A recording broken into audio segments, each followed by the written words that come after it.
Buenas tardes, mis amigos amados y queridos, mis amigos muy bendecidos, porque yo sí espero que todas las bendiciones que yo le pido al Señor en la mañana y en la noche para ustedes, el Señor me las conceda y que les conceda todas esas bendiciones en todas las áreas que le he pedido para ustedes, en el área de la salud, de las finanzas, de sus negocios, eh, de toda su- de todas sus finanzas, que les dé abundancia, que los bendiga por esa sed de la palabra que ustedes tienen y que guarde esa palabra que les doy, la guarde en la médula, en la sangre de sus huesos, porque solo ahí, cuando la sangre de Yahshua está en la sangre de los huesos, solo ahí se anulan todas las maldiciones generacionales que nos han dejado nuestros tatarabuelos, bisabuelos, abuelos, padres, etcétera, ¿no?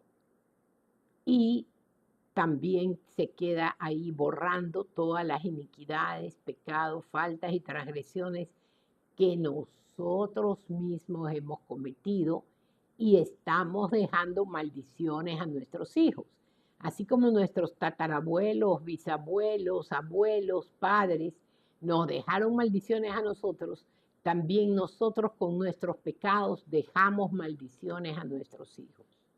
Así que si quiere bendecir a sus hijos y que sus hijos reciban muchas bendiciones, entonces pórtese bien y no les deje maldiciones, déjeles bendiciones. Vamos a orar. Déjenme poner mi velito.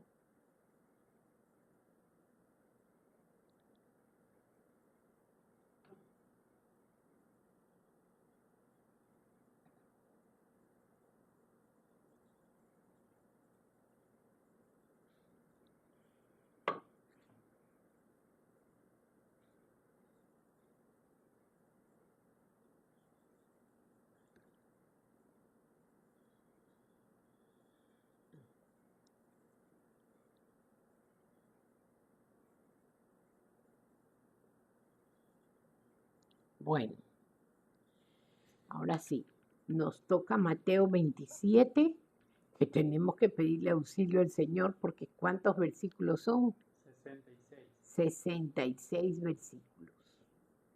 Es largo, pero es la parte más imponente del Evangelio. Es cuando Yahshua se presenta ante Poncio Pilato, cuando hacen todas sus maldades los fariseos contra nuestro Salvador. Vamos a orar, ¿sí? Padre eterno, bendito, Abba Yahweh, te adoramos, Señor, con todas las fuerzas de nuestro ser y de nuestro corazón. Glorificamos tu nombre, Abba Yahweh, porque tú eres el único Dios verdadero. Te damos gracias porque nos has elegido, porque somos tus elegidos, Señor, porque tú nos escogiste desde antes de la fundación del mundo y antes de que hicieras los días, antes de que hicieras el sol, la luna, el firmamento, tú ya tenías escrito nuestros destinos en tu libro, Señor. Ya sabías en dónde nos ibas a hacer nacer, cómo nos ibas a hacer nacer, Señor, en qué mes, en qué año, en qué día nos ibas a hacer nacer y qué nombre ibas a poner en el corazón de nuestros padres para que nos pongan a nosotros, Señor. Padre eterno, adorado, te amamos con todas las fuerzas de nuestro ser, porque tu amor es infinito por nosotros. Tanto que nos creaste y no te fue suficiente habernos creado en el vientre de nuestra madre y haber hecho nuestros huesos en el fondo de la tierra, como dice tu palabra. No te conformaste con habernos hecho, sino que nos compraste a precio de sangre, porque entramos en pecado, Señor, y estábamos muertos en delitos y pecados. Santo Dios, nuestros padres, Abraham y Sara, Isaac y Jacob, Moshe, todos ellos también pecaron Y en el tiempo que estaban ellos, cuando estaba Noé, el mundo se volvió irascible como está en este momento, lleno de pecado, normalizando el pecado. Ahora ya nada es pecado, todo es normal para la gente. Y eso es lo peor que puede haber porque eso es degeneración. O sea, llamarle bueno a lo malo y llamarle malo a lo bueno. Señor, perdona toda nuestra maldad, perdona todas las iniquidades, pecados, faltas y transgresiones que hemos cometido delante de ti. Perdona toda nuestra vileza, Señor. Perdónanos por haber entristecido tu Santo Espíritu, tu Ruaj HaKodesh. Santo Dios, y bendícenos con tu presencia, Señor. Yahshua HaMashiach, te pedimos perdón por toda nuestra maldad y por haber entristecido a tu Ruaj HaKodesh, Señor. Te suplicamos perdón y te imploramos que nos laves con tu sangre preciosísima, Señor. Lávanos con tu sangre bendita, mi Dios amado. Te rogamos en tu santo nombre y llénanos de tu Ruaj HaKodesh, mi Dios amado. Bendícenos con la presencia de tu Ruaj HaKodesh. Bendícenos con tu palabra, Yahshua, porque tu sangre sirve para lavarnos de pecado, pero tu palabra con tu revelación nos santifica y nos purifica para podernos presentar puros ante el Abba Yahweh, para podernos presentar a orar, a saludarlo, Señor. Te suplicamos que nos purifiques y nos santifiques con tu palabra preciosísima. Bendiga este estudio, Señor, que se quede impregnado en la médula de nuestros huesos, que se quede impregnado en nuestra sangre, Señor, y que nunca esa palabra regrese vacía, que esa palabra cumpla con el propósito para el que tú la has enviado a través de tu Ruaj HaKodesh, a través de mí, a través de todos mis amigos, los pastores santos que predican tu palabra bendita, Señor. Que tu palabra regrese con bendición, regrese con fe y regrese con conversión, para que todos nuestros amigos que nos oyen y nos ven se conviertan a ti y te entreguen, Yahshua HaMashiach, su vida a ti, Señor amado. Te adoramos con todo nuestro ser y todo nuestro corazón. Aleluya. Ya, mis amados, entonces nos toca Mateo 27, el 27, versículo 1. El título es Yahshua ante Pilato. Temprano en la mañana, todos los Kohanim, todos los sacerdotes y ancianos se reunieron para planear cómo llevar a cabo la muerte de Yahshua. Mire cómo es la gente perversa. Hay gente tan maligna que madruga para empezar a planear el mal contra una persona. Y a veces ni duermen. Se quedan hasta las 2, 3 de la mañana planeando cómo hacer la maldad contra una persona. Eso sí que es ser maligno, enconado y ensañado. Eso sí es estar lleno de Satanás. Bueno. Entonces lo encadenaron, mire, todo era para humillarlo. Ellos sabían que Yahshua era incapaz de levantar un dedo para defenderse o decir algo, porque Yahshua había demostrado hasta el cansancio en sus prédicas, en las plazas, en las sinagogas, que él era un señor, que era un hombre noble, que era un hombre honorable. Ya lo había mostrado, pero ellos le tenían tanta hazaña que lo que querían era humillarlo. Por eso mismo le desfiguraron la cara, porque en Isaías 53 dice que su rostro no tenía parecer, que no parecía humano, dice la palabra. O sea, con las espinas de este porte, que eran cardos, le enterraron todito en la frente, en la cabeza, y se le hizo una hemorragia y se hizo toda la cara como un globo de sangre. Más los golpes que le dieron en los ojos, todo estaba hinchado. Le rompieron la boca, le golpearon en la nariz. Entonces él estaba irreconocible. Entonces lo encadenaron, lo condujeron fuera y se lo entregaron a Pilato, el gobernador. Muerte de Judas. Cuando Judas Iscariote, quien le había traicionado, vio que Yeshua era condenado, se llenó de remordimiento. Tenga bien clara esta palabra, métasela en su cabecita. Remordimiento es la antítesis del arrepentimiento. Es la antítesis. Remordimiento es que, chuta, no debía haber hecho eso. La verdad que no. Más por 30 monedas que me dieron nada más. No debía haber hecho eso. Y ahora lo van a matar siendo que es inocente. Entonces, ¿qué era lo correcto que tuviera que hacer Judas Iscariote? Ir a tirarles sus porquerías de monedas a los sacerdotes y de ahí ir a postrarse de rodillas ante Yeshua para pedirle perdón. Pero no hizo eso, porque el remordimiento no lo lleva a pedir perdón. El remordimiento es una situación que solamente lo hace sentir mal y nada más. Hay mucha gente que ha hecho mucho daño y nunca en su vida se ha acercado a esa persona a la que ha dañado, jamás se ha acercado a pedirle perdón.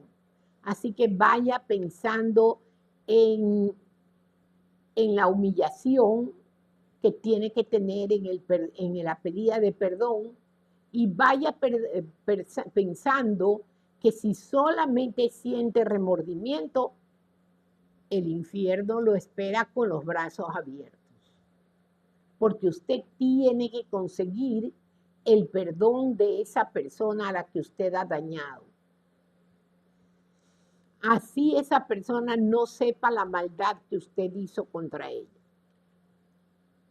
Dice, Judas Iscariote se llenó de remordimiento y devolvió las 30 monedas de plata a los principales coanim, a los principales sacerdotes y a los ancianos, diciendo, he pecado en traicionar a un hombre inocente y entregarlo a la muerte.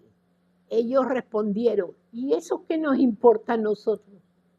Claro que les iba a importar si eran criminales, eran asesinos.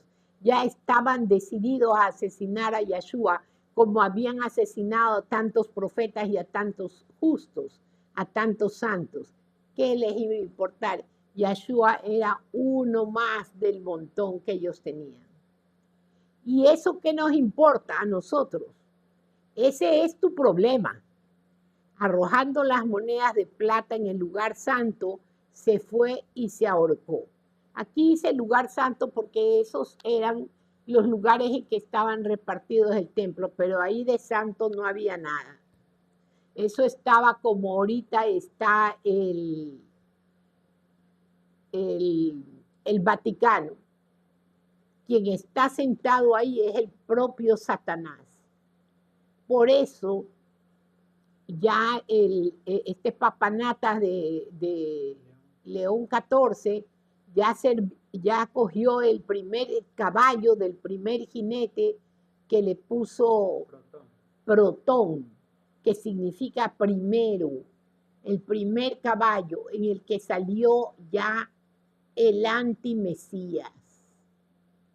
O sea, ahorita sí las cosas se van a poner color negras. ¿Ya? Entonces dice, arrojando las monedas de plata en el lugar Kadosh, en el lugar santo, se fue y se ahorcó. ¿Por qué se ahorcó? Porque no tenía paz. Estaba desesperado. Sabía la perversidad que había hecho. Pero más le podía el orgullo más le pudo el orgullo, porque si no le hubiera podido más el orgullo, se hubiera ido a arrodillar a los pies de Yeshua y le hubiera pedido perdón llorando y besándole los pies, como hizo la prostituta que le puso el perfume a Yeshua, que lloraba y con sus lágrimas le enjugó los pies y con sus cabellos secó los pies de Yeshua. Eso hubiera hecho Judas, se hubiera salvado, pero más le podía el orgullo, que iba el tipo a ir a postrarse ante Yeshua. Por eso prefirió ir a ahorcarse, y el diablo estaba así para recibirlo. Los principales Coanim, los principales sacerdotes, recogieron las monedas de plata y dijeron: es prohibido poner esto en el tesoro del templo porque es dinero ensangrentado. O sea, ellos ya lo daban por ensangrentado. Ellos ya sabían que esas monedas de plata le habían pagado al tipo que lo traicionó y que así las haya devuelto. Judas Iscariote ya lo había besado a Yeshua diciendo que él era el Mesías y no Juan, porque eran igualitos, porque acuérdese que el beso era para que se distinga a Yeshua de Juan, porque parecían hermanos gemelos. ¿Ya? Entonces, que no pongan el tesoro del templo porque era dinero ensangrentado. Así que decidieron usarlo para comprar el campo del alfarero. Mire cómo Dios hace las cosas, ¿no? ¿Quién es nuestro alfarero? Yeshua.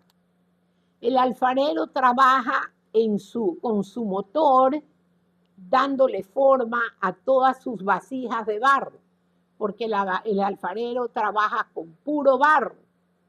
Entonces, él hace nuestra vasija y por desgracia salió una ampolla en el barro, se le abrió una ampolla y en medio la tocó, se hizo un hueco. Entonces Yeshua tira fuerte el barro en todo el barro que está ahí al pie de él y coge un barro nuevo. Pero a lo que tira fuerte esa vasija de barro que se dañó, esos somos nosotros y esos son los quebrantamientos que nos hacen llorar sangre. Cuando Yeshua decide podarnos, coger la tijera y hacer como cuando yo hago en el jardín, dale, podando las ramas que ya se están secando, podando en las rosas ciertas ramas para que salgan nuevas rosas, o podando las ramas que ya se han secado. ¿Ya? ¿Para qué? Para que se ponga más hermosa la planta, para que salgan mejores flores, para que salgan mejores ramas. Para eso es la podada. Así nos poda Yeshua.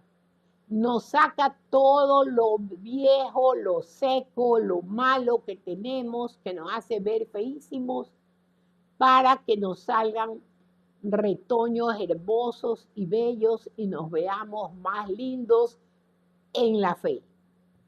Ya.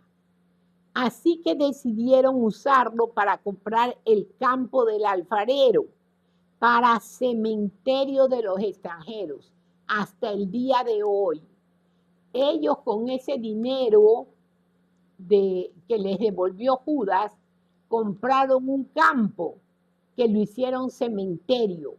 Y cuando va un extranjero a Israel y se muere y no tiene identificación y ningún familiar lo va a retirar, lo entierran en el campo del alfarero, porque es el campo para enterrar a los extranjeros.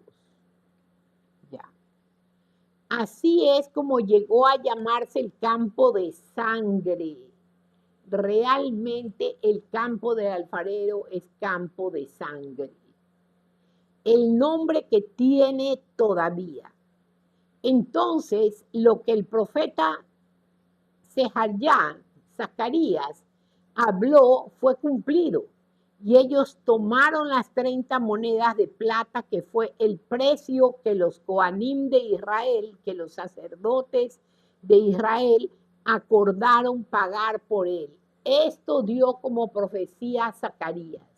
Por eso Yeshua dijo, yo vine a cumplir la ley, o sea, toda la Torá y los profetas. Vino a cumplir todas las profecías que habían dado los profetas anteriores. Por eso dice, ellos profetizaron y no lo vieron. Ya hubiera querido Isaías, 800 años antes de Yeshua, ver a su Mesías, que lo profetizó tanto, pero no lo pudo ver, porque fue 800 años antes de la venida de Yeshua. Entonces, aquí dice que se cumplió. Entonces, lo que el profeta Zacarías habló fue cumplido. O sea, la profecía fue cumplida. Entonces, cuando en una iglesia se acerca una hermana y le dice al pastor, pastor, yo tuve este sueño y Dios me dijo que era una profecía. Ya, está bien, hermana. Entonces, ¿tiene algún otro testigo que haya soñado lo mismo? ¿Tiene algún otro hermano que haya soñado lo mismo? No, entonces vaya y ore, hermana, para que Dios le dé 2 testigos mínimo, porque son 3 testigos. Entonces, cuando usted sueña algo y jura que es el profeta del 2020, jura que es el ungido o la ungida, pídale al Señor que esa profecía que le dio, que le dé a otros hermanos. Entonces usted se acerca al pastor y el pastor mismo le dice, ¿sabe qué? El hermano fulanito y la hermana menganita han soñado exactamente lo mismo que usted. Entonces sí es una profecía. Así es lo legal en derecho bíblico. En derecho bíblico, usted quiere decir que es profeta y que tiene una profecía. Si esa profecía no es respaldada por otra persona, Dios no ha hablado. Simplemente fue un sueño porque se comió mucha menestra el día anterior, pero Dios no ha hablado. Y si usted da una profecía y la profecía se cumple al pie de la letra, esa profecía fue dada por Dios. Pero créame que siempre tiene 2 o 3 testigos. Ya. Y ellos tomaron las 30 monedas de plata, que fue el precio que los Coanim de Israel acordaron pagar por él, y usarlas para comprar el campo del alfarero, tal como Yahweh me ordenó. Ay, Dios mío. Pilato interroga a Yeshua. Mientras tanto, Yeshua fue llevado ante el gobernador y este le hizo esta pregunta. El gobernador era Pilato y este le hizo esta pregunta. ¿Eres tú el rey de los judíos? Yeshua respondió, las palabras son tuyas. O sea, tú las estás diciendo, yo no estoy diciendo nada. Pero cuando fue acusado por los principales Coanim, por los principales sacerdotes y los ancianos, no les dio respuesta. Acuérdese que ya el Abba Yahweh le había pegado la lengua a Yeshua al paladar, para que él no contestara nada y se dejara humillar y hacer de todo en total silencio sin reclamar, que es todo lo contrario de lo que nosotros hacemos. Entonces Pilato dijo, ¿no escuchas todas estas acusaciones que ellos hacen contra ti? Le dijo Pilato. Para la gran sorpresa del gobernador, él no dijo ni una sola palabra como respuesta a las acusaciones. Yeshua sentenciado a muerte. Era la costumbre del gobernador durante una fiesta dejar en libertad a un prisionero, cualquiera que la gente pudiera. En aquella época había un notorio prisionero llamado Yeshua. Mire, aquí sí, es el nombre de un demonio. No dice Yeshua. Yeshua Barrabás. Era un criminal de los más perversos. Entonces, en aquella época era una costumbre del gobernador que durante una fiesta dejara en libertad a un prisionero cualquiera que la gente pidiera. Entonces les voy a dar una reseña histórica chiquitita sobre Barrabás. Barrabás era un guerrillero, era un revolucionario, porque él odiaba a los romanos porque esclavizaban a los judíos. De todas formas, todo podía ser. Los judíos estaban aparentemente en libertad, pero los romanos hicieron todo lo que quisieron con la Biblia del Abba Yahweh, les cambiaron, les sacaron todas las fiestas de Dios, les cambiaron el calendario judío y todo lo que tenía que ver con las celebraciones judías se las anularon. Y en vez de las celebraciones judías pusieron carnaval, Día de la Madre, Día del Niño, Día del Padre, Navidad y todas esas cosas. Totalmente cambiado el calendario hebreo del Dios Altísimo que lo dio el Elohim Yahweh en Levítico capítulo 23. ¿Ya? Entonces, Israel no era libre al 100%, no, porque si no hacían lo que los romanos les decían, los mataban.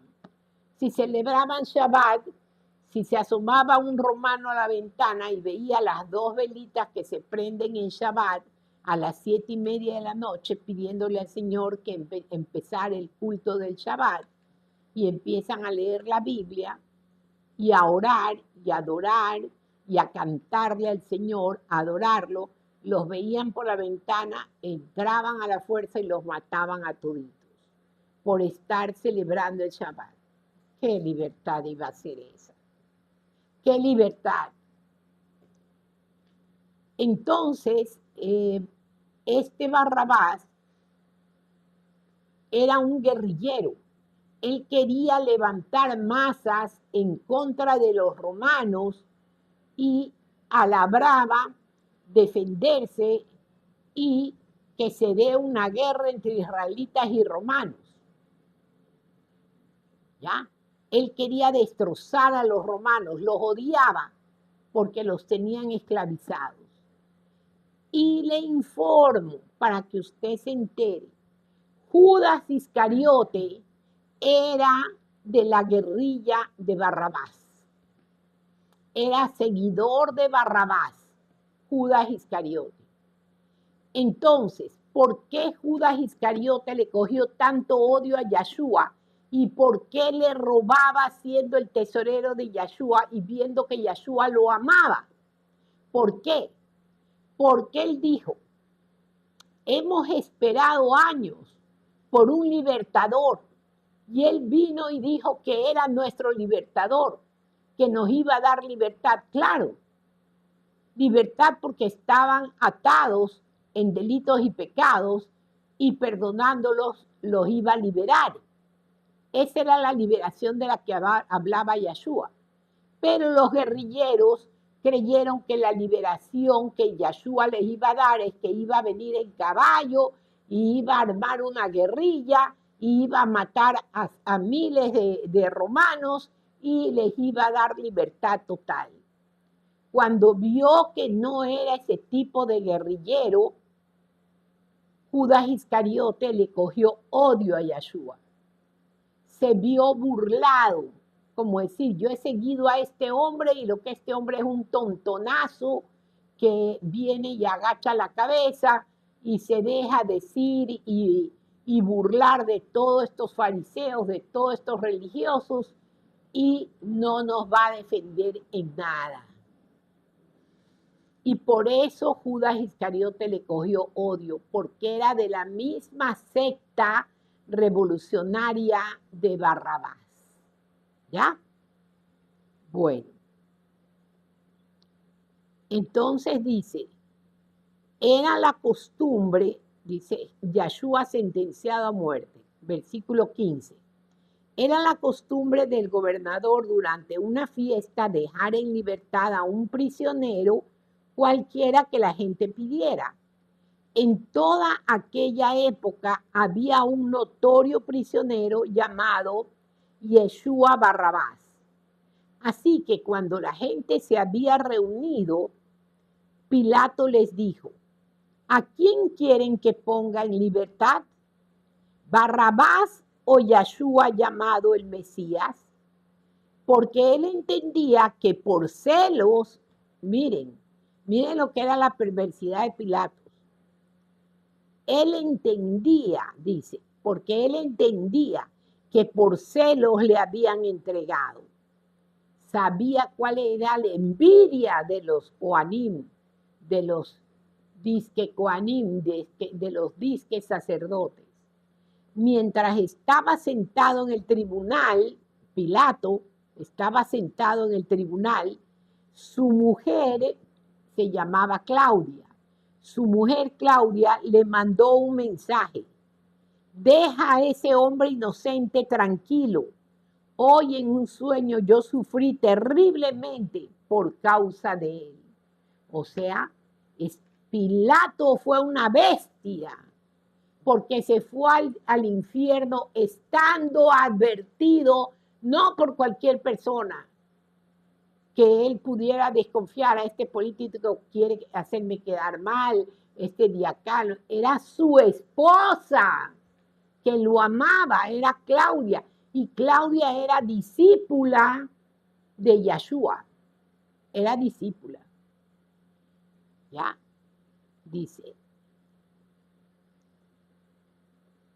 mientras estaba sentado en el tribunal, su mujer le mandó un mensaje.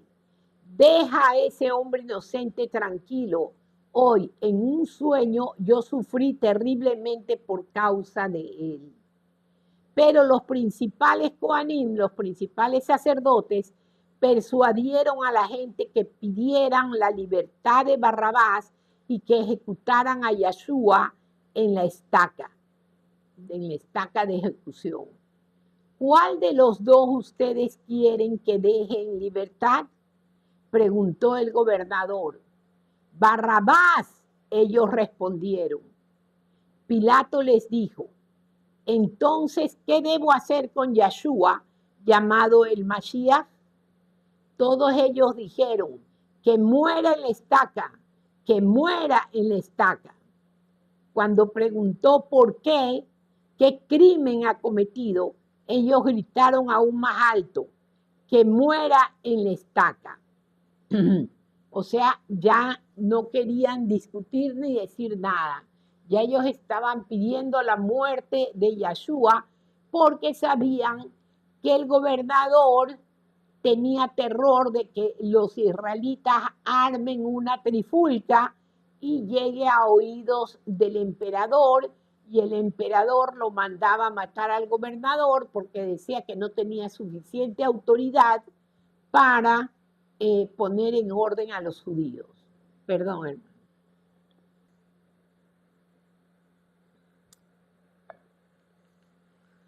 Cuando Pilato vio que no estaba logrando nada,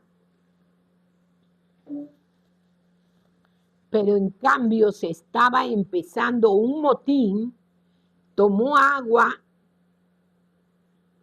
y se lavó. ¿Quién le habrá dado la idea a este bruto, no? Se debe haber ido al infierno con la lavacara, con el agua y haber seguido lavándose. pero como entró al infierno, las llamas le hicieron hervir el agua y se le acabó. Ahí está que se lava las manos en el fuego.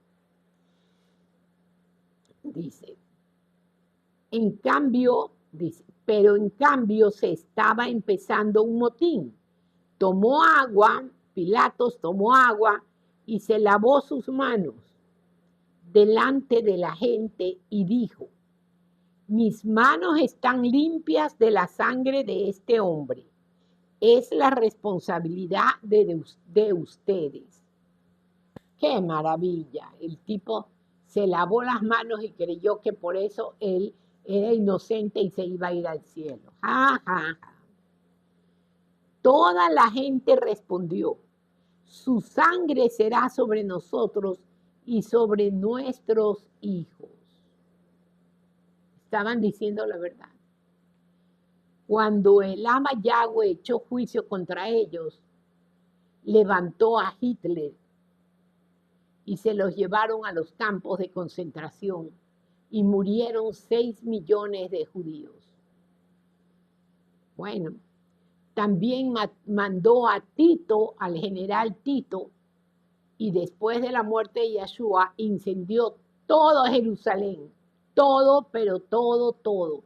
Y se cumplió las palabras que Yeshua había dicho a los apóstoles cuando le preguntaron, ¿y qué será de todo esto, Señor, de estos edificios? Mira que son bellos. Pues yo les digo que no quedará piedra sobre piedra. Porque el general Tito, 70 años después de la muerte de Yeshua, incendió todo Jerusalén. Y esa era la primera, la segunda que les estoy dando, la primera situación cuando ellos dicen que la sangre de él caiga sobre nosotros. Levantó a Hitler. Primero levantó a Tito, quemó Jerusalén. Segundo levantó a Hitler y mató 6 millones de judíos. Y tercero, la sangre de Yeshua cae sobre nosotros todos los días, lavándonos de todo pecado y maldad. ¿Ya?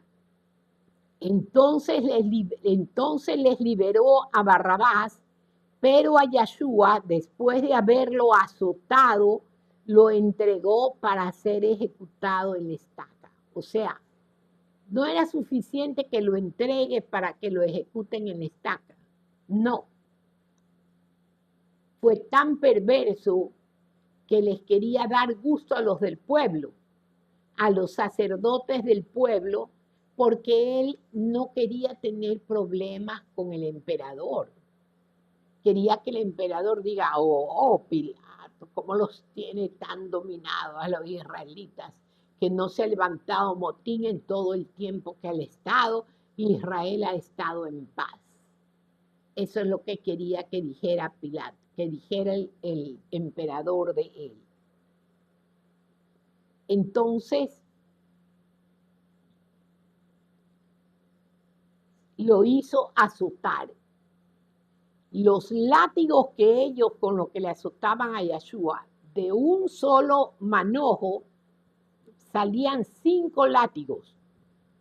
Y en cada látigo había un garfio de metal. Entonces, a lo que ellos lanzaban el garfio contra la espalda de Yeshua, los garfios venían rasgando la carne y se la abrían. Le sacaban pedazos de carne con los garfios en los latigazos. Y acuérdense que eran 40 latigazos menos uno. ¿Ya? ¿Y por qué hicieron esto? Esto no era así porque sí. Mire, desde que estaba Moshe, al principio, desde que estaba Moshe, en el campamento de Moshe, llegó un madianita, dizque de visita, pero no era visita. Él llegó como espía, llegó el madianita. Y como era perverso, se hizo amigo de Caleb, se hizo amigo de los primos hermanos de Caleb, de 3 perversos, que Dios los mató. Y para que usted lo sepa, a pesar de que Caleb fue perverso y Dios lo mató, los hijos de Caleb ahora hicieron salmos. Y dentro de los salmos dice, salmo hecho por los hijos de, perdón, no es Caleb, es Coré. ¿Ya? Salmos hechos por los hijos de Coré. Mire, un perverso tuvo 2 hijos que adoraron a Dios. ¿Sabe por qué? Porque Coré era primo hermano de Moshe. Y los hijitos de él no les gustaba estar en la casa de Coré, porque Coré era malo con la esposa. Entonces, como eran sobrinos de Moshe, corrían donde Moshe y pasaban todo el día en la casa de Moshe. Y como Moshe era guagüero y Séfora también, los atendían, entonces esos muchachitos pasaban todo el día ahí, comían, jugaban todo el día en la casa de Moshe. Y aprendieron todo lo que Séfora, la esposa de Moshe, les enseñaba sobre la palabra de Dios, sobre todo lo que escribía Moshe. Entonces, dice, pero a Yahshua, después de haberlo azotado, lo entregó para ser ejecutado en la estaca. ¿Por qué les conté lo de Coré? Porque llegó este madianita como espía al campamento de Moshe y se hizo pana, uña y mugre con los primos hermanos de Coré, con los 2 otros malvados. Eran 3. Y este madianita les llevó y les brindó droga y les hizo que fumaran droga. Y desde ahí habían judíos que se drogaban. Coré siempre se drogaba con sus 2 primos. Y estos soldados, el día que azotaron a Yahshua, no tenían ni un mínimo de compasión, como decir, chuta, ya loco, ya para, ya le has dado duro, ya total va a morir, lo van a matar. ¿Para qué lo vas a torturar con tantos latigazos? Ya para. El capitán de los soldados también podía haber parado, pero no, porque toditos estaban drogados. Eso hizo Satanás, que se drogaron. Por eso después siempre habían soldados que se drogaban, soldados romanos que se drogaban. Por eso los israelitas les tenían terror, porque cuando estaban drogados ahí no existía la misericordia. Se volvían perversos, malos, malísimos. Ya. Los soldados del gobernador llevaron a Yahshua al edificio de mando y todo el batallón se reunió alrededor de él. Ellos le desnudaron y le pusieron un manto color púrpura. Después de semejante latillada, cuando le habían arrancado ya toda la piel de la espalda a aruñazos con los garfios, ahí le pusieron el manto color púrpura. Entonces la sangre que salía de los latigazos que le habían dado se pegó con el manto color púrpura que le pusieron. Cuando le arrancaron el manto nuevamente para ya crucificarlo, ahí le arrancaron ya toda la piel de la espalda y la espalda se hizo una sola llaga. La espalda de Yahshua se hizo una sola llaga. Ya. Ellos le desnudaron porque le dejaron simplemente como un pañal, como un taparrabo, nada más, ¿no? pero realmente lo crucificaron desnudo para humillarlo. Ellos le desnudaron y le pusieron un manto color púrpura. Entretejieron ramas con espinas para hacer una corona y la pusieron en su cabeza. Y pusieron una vara en la mano derecha, como decir, burlándose, diciendo que la vara era el cetro, ¿no?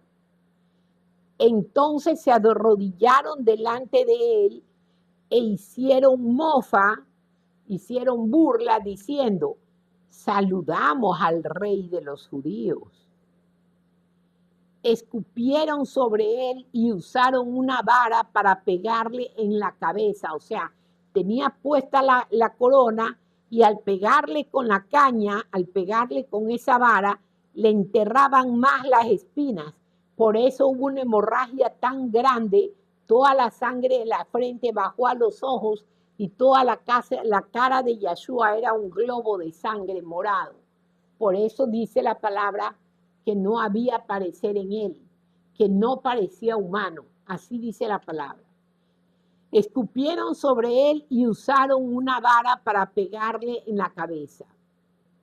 Cuando terminaron de ridiculizarlo, le quitaron el manto, ahí viene, se lo arrancan, ¿no? Le pusieron su ropa de nuevo y le llevaron a ser clavado a la estaca de ejecución. Mire semejante dolor. ¿Cómo no vamos a dar gracias nosotros todos los días por este sacrificio? Para mí es un pecado no darle gracias a Dios por este sacrificio. Primeramente alaba a Yahweh, porque dio la vida de su unigénito, su único hijo, su primogénito, para salvar a todos sus elegidos. Y después sus elegidos se los entregó a Yeshua, porque Yeshua murió por ellos.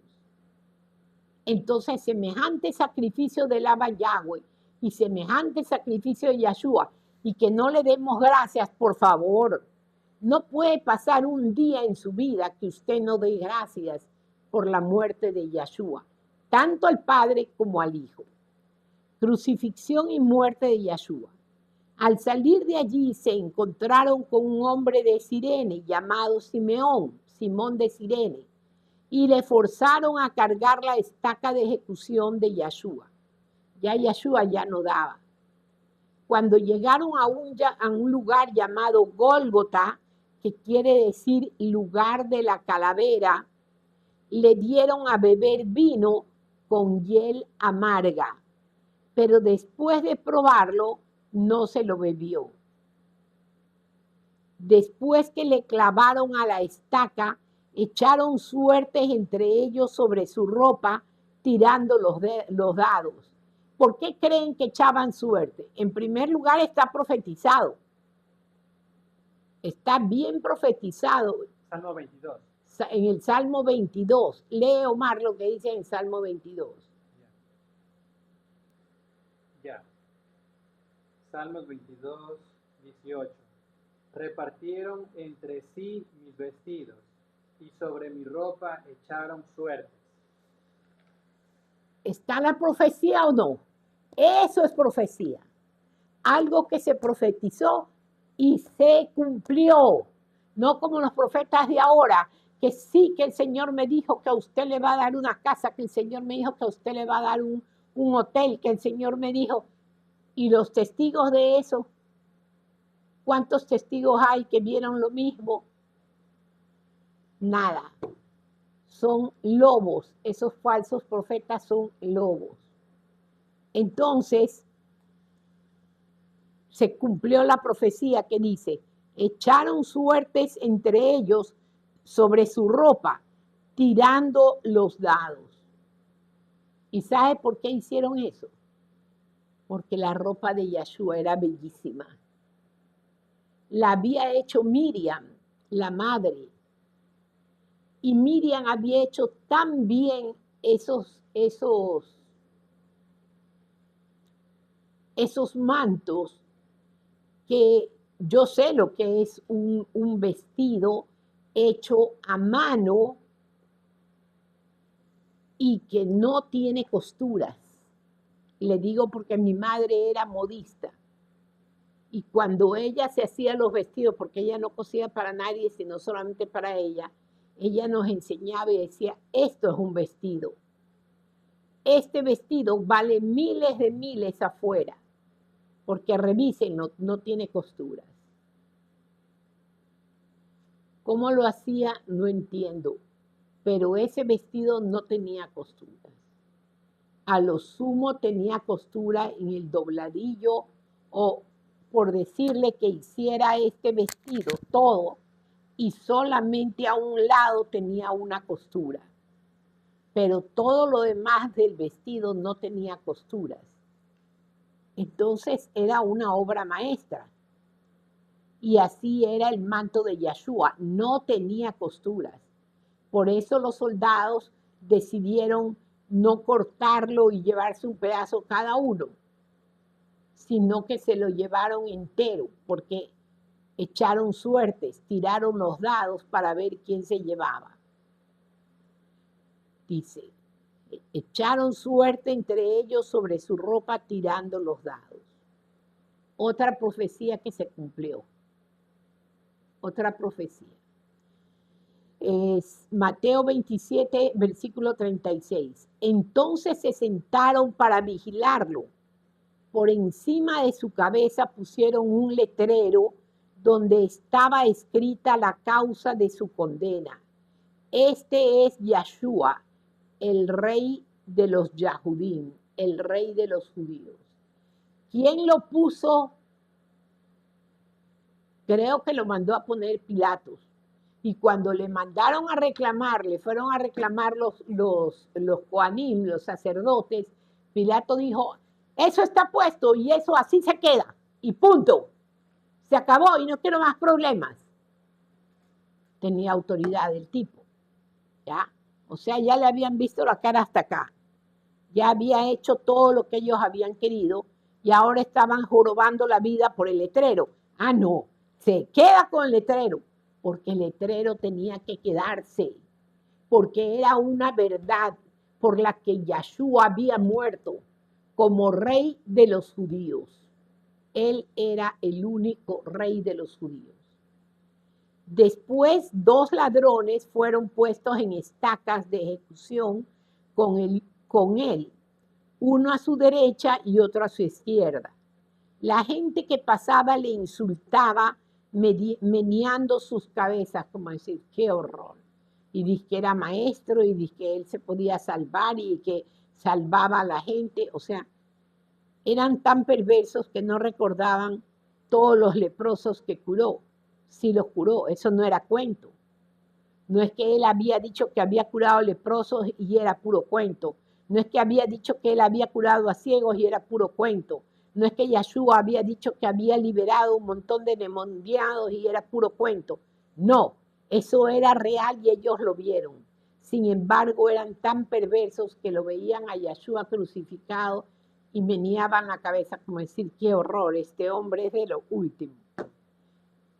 El 40, y diciendo, así que puedes destruir el templo, no digas, y reconstruirlo en 3 días, porque no sabían a qué templo se refería. El templo era él, era Yeshua. Ese es el templo que iba a ir 3 días y 3 noches al infierno a quitarle las llaves a Satanás y las escrituras de la tierra para devolvérselas al ser humano y ahí iba a resucitar, ¿no? Y ¿sabe qué? Algo que me decía mi hija hoy día en la mañana que estábamos orando, me decía, mami, algo que me llamó la atención y me hizo estremecer fue que estaba oyendo un video, estaba viendo, y el pastor preguntaba, ¿por qué será que no se encuentra el arca del pacto? O sea, Dios la ha escondido súper bien. Porque el arca del pacto estaba en el lugar santísimo, en el templo, y estaba cubierta por el velo que simbolizaba a Yahshua. Y cuando mataron a Yahshua, hubo un terremoto y el velo se rasgó y toda el arca quedó a la vista de todito el pueblo. O sea, ya no es que la gente miraba el arca y se moría. Ya no, porque ya Yahshua había muerto por nosotros para que no nos pase eso, para que nosotros nos podamos presentar ante el Padre y decirle, Señor, perdónanos, te imploramos, porque nosotros te adoramos, te amamos y le oremos y lo adoremos sin morir. Porque antiguamente cuando el sumo sacerdote, el Cohen Gadol, tenía que entrar una vez al año dentro del lugar santísimo donde estaba el arca, porque en el arca estaba el Elión, era el lugar Makon Kadosh, estaba el Elohim Yahweh. Entonces, si entraba en pecado, ipso facto moría. Y sonaban las campanillas del manto, tililín, tililín, tililín. Y los sacerdotes que estaban al lado del lugar santísimo oían y les jalaban con una soga, porque el sacerdote entraba con una soga bien amarrada al pie. Y se le oían que él había caído, jalaban la soga, porque ellos no podían entrar al lugar más con Kadosh, jalaban la soga y el sacerdote estaba muerto. Entonces, cuando Yahshua murió, se rasgó el velo de arriba hacia abajo y el arca quedó expuesta. Pero nunca la han encontrado. Hubo un viejito astrónomo que encontró el arca, según él, y dijo que él entró arrastrándose debajo del monte